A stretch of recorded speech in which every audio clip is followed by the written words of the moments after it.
Good morning nga guys! For this video, magtatapon tayo ng basura. Pero bago yan, tapusin ko muna yung nilalabahan ko.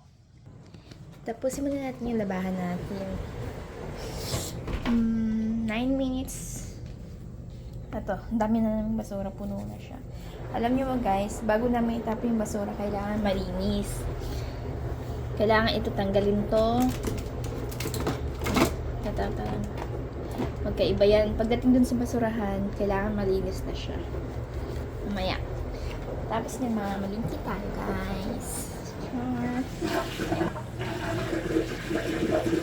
Tapon na yung tubig. Okay.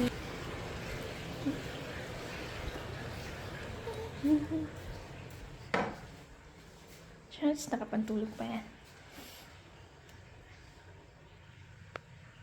Hello guys. Anong oras na ba ngayon? Alas 9 pa lang ng umaga. Malapit lang yung pamalingkian namin. Diyan na kami mamalingki sa E-Mart. Tapos yung basura naman dyan sa kilid. Ah! Ang lamig! Sarado ko na. Lamig pala. Yeah. Oops, yung mga panlamig ko. Yung husband. Char. Wow, very good si Opa!